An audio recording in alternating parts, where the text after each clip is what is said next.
아버지가 180억 원이 넘는 큰 빚을 남기고 세상을 떠났는데 재벌인 자식들은 이 빚을 안 갚아도 된다.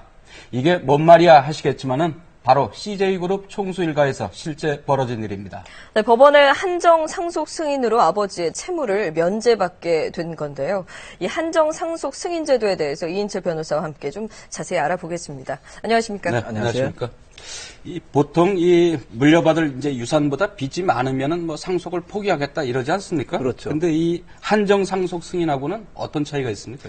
일단 제가 이 사례를 들어 설명드릴게요. 네. 이제 아버지가 예를 들어서 재산이 10억을 남기고 돌아가셨다. 그러면 자녀가 당연히 상속을 받겠죠. 네. 근데 알고 보니까 그 10억이 채무 10억이었던 거예요. 그럴 경우에는 이제 자식들이 이제 상속을 받고 싶지 않다. 그럴 경우에 상속 포기를 하면 됩니다. 상속 포기를 할 경우에는 빚도 포기가 되지만 재산도 다 포기하는 겁니다. 근데 예를 들어서 한정 상속 승인이라는 건 뭐냐면 아버지가 재산도 있지만 빚도 있는 거예요. 네. 예를 들어서 빚이 10억인데 어떤 땅을 물려주셨다. 근데 그 땅값이 얼마인지 알 수가 없잖아요. 그게 애매한 경우에 이제 한정 상속 승인, 즉 줄여서 한정 승인할 수가 있는데 이 경우에는 부모님이 물려준 재산의 상속 재산의 한정에서만 빚을 갚으면 됩니다. 예를 들어서 빚이 10억인데 네. 땅값이 20억이 나갔다. 그럼 20억 중에서 10억만 갚으면 되잖아요. 근데 네. 반대로 땅값이 1억밖에 안 나갔다 하면 1억이 한정에서만 갚으면 됩니다. 그게 한정 승인입니다. 그러니까 10억을 다 갚을 필요는 없고 1억에 그렇죠. 한정해서 갚으면 되는 부모님이 게. 물려준 재산의 한정에서만 갚는 게 한정 승인이라고 보시면 됩니다. 네, 이것도 한정 상속 승인 신고가 이제 이맹희 CJ 명예회장 그리고 가수 양수경 씨의 사건으로 보면 좀 이해가 쉬우실 것 같은데요. 화면 보시겠습니다. 네, 삼성과 비운의 황태자로 불리는 고 이맹희 CJ그룹 명예회장. 이 명예회장은 지난해 중국에서 세상을 떠났습니다. 이후 이 회장 가족들은 법원에 한정 상속 승인 신고를 했는데요. 유족이 법원에 신고한 이 명예회장의 자산은 6억 원, 하지만 채무는 180억 원에 달한 것으로 알려졌습니다. 유족들의 한정 상속 승인 신고가 법원에서 받아들여지면서 이 회장이 남긴 빚 약 180억 원 가운데 6억 원을 제외한 채무에 대해서는 유족들이 갚을 의무가 없어진 건데요. 8, 90년대 인기를 끌었던 가수 양수경 씨는 남편과 사별한 뒤 한정 상속 승인 신고를 했습니다. 그리고 남편이 생전에 시동생에게 진 2억 원대의 빚을 대신 갚으라는 판결을 받았습니다. 재판부는 양 씨가 상속받은 재산 범위 내에서 빌린 돈을 갚으라며 시동생의 손을 들어준 겁니다. 이 이맹희 명예회장 같은 경우에는 네. 180억 원이 넘는 뭐 빚을 남기긴 했는데 네. 그래도 그 유족들이 재벌 아닙니까? 그럼 그렇다고 그냥 할 수 있죠. 뭐 갚아줄 만도 한데 이걸 한정 상속을 받아가지고 빚을 면제받았는데 물론 이제 자녀가 도의적으로는 갚을 수는 있습니다. 하지만 네. 법적으로는 부모와 자식 간에도 별개의 인격이라고 보시면 돼요. 그래서 네. 자녀들이 보증을 서지 않는 이상 법적으로 갚을 의무는 없습니다. 다만 이제 상속을 받을 경우에는 그 채무도 갚아야 되는데 이 경우에 같은 경우에는 이 부모님이 해외에 이제 오래 계셨던 것 같아요. 해외에 네. 계셔가지고 이 재산도 있지만 빚도 상당할 것이다 이렇게 이제 추측을 한 것 같습니다. 그래서 만약에 빚이 많은 경우에는 자녀가 그거를 빚을 갚아야 되기 때문에 나는 그것을 다 갚기 싫다고 해서 한정 승인을 신청했고요. 법원이 그것을 받아들인 그런 사건입니다. 네, 뭐 이렇게 거액의 빚을 어떻게 하다 남기게 됐을까 궁금한데 이 빚이 삼성 이건희 회장을 소송하는 과정에서 남겨진 빚이라고요? 2012년에 이제 이맹희 회장님이 이제 이건희 회장님을 상대로 이제 소송을 했잖아요.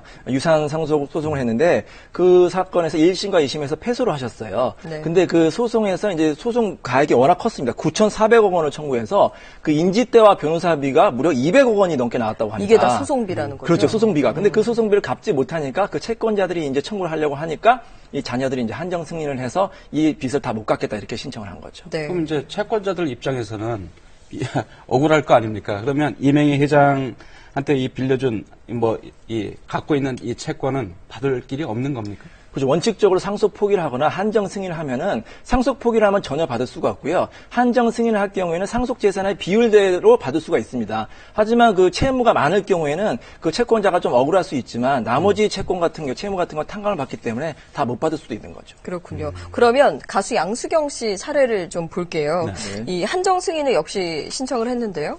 이번에 시동생 손을 들어준 거죠. 그러니까 2억 원대 빚을 갚으라고 한 거잖아요. 이건 왜 그런 건가요? 그렇죠. 이제 양수경 씨 같은 경우에 남편 남편이 이제 사업을 하시다가 좀 빚이 많으신 것 같아요. 그래서 배우자인 양수경 씨는 한정 승인을 하고 그 자녀들은 상속 포기를 했습니다. 그래서 양수경 씨는 이제 물려주신 재산에 한정해서만 이제 갚을 필요가 있는데 이제 뒤늦게 이제 나타난 것 같아요. 그 남편이 동생한테 9억 9천만 원 정도를 이제 꾼 것 같습니다. 네. 그래서 9억 9천 중에서 7억 7천만 원을 변제했고 2억 1,500만 원 정도를 변제 못한 거예요. 네. 그래서 이제 그 동생이 형수한테 나머지 못 받은 거 2억 1,500만 원을 갚아라고 이제 청구를 했고 법원에서는 상속 재산에 한정해서 2억 1,500만 원을 시동생한테 갚아라 이렇게 판결 내린 거죠. 그러면은 그 상속 재산이 그 이상이 된다는 의미. 상속 재산이 그 이상이 될 수도 있고요. 만약에 그 이상이 안 된다 하더라도 일단은 판결문은 그렇게 나오고요. 다만 집행을 할 때 상속 재산이 모자라면 그 모자란 부분에 대해서만 이제 집행을 할 수가 있는 거죠. 네. 이제 뭐 부모님께서 갑자기 돌아가실 수도 있고 뭐 내 재산이 얼마고 나는 빚이 얼만데 이렇게 어떻게 하라 뭐 이런 유언도 못 남기고 이렇게 돌아가실 수가 있잖아요. 그렇죠. 그런데 이제 뭐 부모님 빚이 얼마인지 재산이 얼마인지 이것 잘 모르는데 상속 포기를 하든 뭐 한정 상속 승인을 신청을 하든 이거 뭐 해야 될 텐데 잘 모를 경우에는 어떻게 합니까? 이게? 일단 부모님이 재산이 얼마인지 채무가 얼마인지를 아셔야 됩니다. 옛날에는 일일이 다 은행이라든지 기관을 찾아다녀야 되는데 요즘에는 이제 행정자치부가 아주 간편한 서비스를 이제 시행을 했어요. 네. 안심상속 원스톱 서비스라고 있습니다. 네. 그래서 부모님 사망 신고할 때 동시에 구청이나 이제 주민센터 가서 이 안심상속 원스톱 서비스를 하면 부모님의 금융 재산, 부동산, 연금, 채무 등 다 기타 재산을 모두 다 확인할 수 있기 때문에 아주 간편하게 확인할 수가 있습니다. 근데 확인한 결과 생각보다 빚이 많다 이럴 경우에는 상속 포기나 아니면 한정 승인을 법원에 빨리 가셔가지고 신청하셔야 되는데 그 기간이 있거든요. 네. 3개월 안에 하셔야 됩니다. 이 3개월을 지나면 이게 이제 상속 포기가 안 되기 때문에 반드시 3개월 기간 안에 이제 상속 네. 포기를 하셔야 되고요. 또 주의점이 있습니다. 그 자녀만 상속 포기를 하는 게 되는 게 아니라 그게 이제 2순위, 3순위, 4순위까지 다 하셔야 돼요. 그래서 예를 들어서 형제 자매라든지 부모님, 사촌까지 다 상속 포기를 하셔야만 이제 채무를 탕감받을 수가 있습니다. 그렇군요. 그러니까 사망 후 3개월 이내에 신청하시는 게 중요하고 맞습니다. 또 다 같이 신청을 하셔야 완벽하게 보호받으실 수 있는 거군요. 네. 그래도 이제 상속인이 만약에 한정 승인을 받았는데 그래도 빚을 갚아야 하는 경우가 있습니까?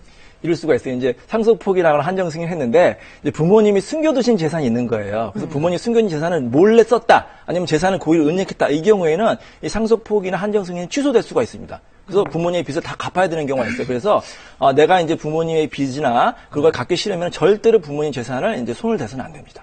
그렇군요. 그러면 이거는 좀 다른 문제긴 한데요. 만약에 사실혼 관계에서 네. 있어서는 이 상속이 어떻게 이루어지는지도 좀 알아야 될 것 같은데요. 근데 요즘에 이제 뭐 재벌 부인께서 이제 혼인신고를 안 하셨다는 이제 기사가 나왔는데요. 이 경우에는 사실혼 같은 경우에는 아무리 뭐 20년, 30년 같이 살아도 그 상대방 배우자가 사망할 경우에는 상속 재산을 한 푼도 받을 수가 없습니다. 이 사실혼 같은 경우에는 이제 헤어질 때, 이혼할 때는 위자료와 재산 분할을 이제 법률원과 같이 이제 받을 수가 있지만 배우자가 사망할 경우는 상속 재산을 한 푼도 받을 수가 없으니까 반드시 주의하셔야 되고요. 그래서 자녀가 있는 경우에도 그렇죠. 자녀는 이제 상속을 받을 수가 있지만 사실혼 배우자는 상속을 한 푼도 받을 수 없기 때문에 네. 뭐 재혼을 하거나 아니면 혼인할 경우에는 혼인 신고를 빨리 하시는 게 좋습니다. 알겠습니다. 뭐 물려받을 재산분이 없어도 부모님 오래 사셨으면 좋겠습니다. 네. 오늘 말씀 고맙습니다. 감사합니다. 논개가 공천 때문에 희생됐냐? 경남 진주의 한 문화예술단체가 정치권과 언론에 제발 논개를 거론치 말라고 호소하고 나섰습니다. 최근에 공천 과정에서 타 계파 의원들을 낙마시키기 위해 좌파 의원을 희생시킨다는 뜻으로 이른바 논개 작전이라는 말이 자주 등장하자 이에 항의한 겁니다. 네, 공천이 전쟁 같은 상황인 건 이해하지만 선열의 숭고한 희생 정신이 폄하돼선 안 되지 않겠습니까? 시사진단 오늘 여기서 마치겠습니다. 내일 다시 뵙겠습니다. 고맙습니다.